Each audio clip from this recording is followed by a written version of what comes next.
Mrs. A piled Tommy's ice cream cone with yummy chocolate chip ice cream. Love those double-deckers. Licking my lips, I could almost taste those chocolate chunks.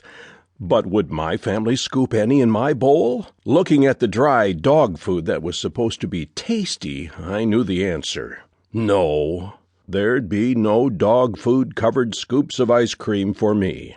Maybe if I'd been born a cat. People tend to let those little varmints get away with more. Cats get milk, ice cream equals milk, so of course humans would reason that those precious little furballs would get ice cream too. Life isn't always fair for a dog, so a dog's gotta do what a dog's gotta do. With a keen eye, I watched as Tommy squatted down on the floor in front of the TV. Slowly, I eased my way over. Tommy reached for the remote to flip through the channels. That's when I made my play. Faster than lightning speed, I dashed toward his cone, emptying it of its contents.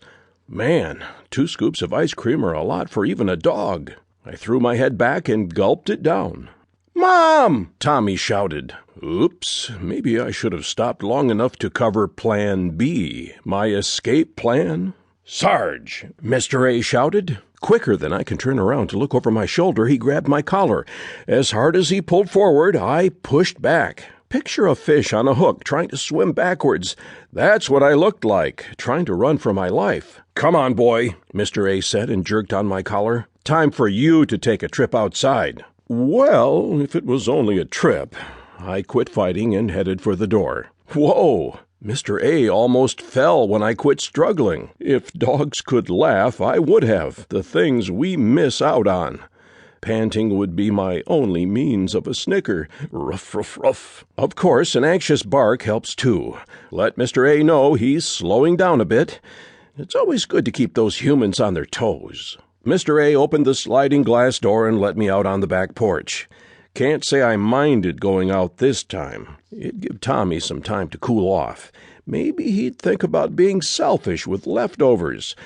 But I doubted it.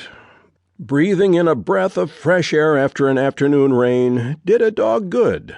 I inhaled deeply. A bird flew into the yard and landed on the grass near the garden. Ruff, ruff! I chased after it. Dogs double as scarecrows, too. You usually only see scarecrows in some old movie people watch on TV and in the fall. Yep, dogs get double duty since those stuffed circus clowns stopped hanging around. The bird took off no sooner than my paws hit the grass. Reckon he's heard about my reputation and figured he better leave. Good for him, I cut him some slack. Not to mention the ice cream kind of slowed me down a little. Wonder what that bird was looking for anyway. Aha, I found it. I sipped that worm like a string of spaghetti. Nothing like a worm chaser to go after some delicious ice cream. Seen Tommy do it 1,000,000 times. Okay, well, he didn't use real worms. If you ask me, the kid is really missing out on a treat here. I'll have to let him try it sometime. Yum, that's good.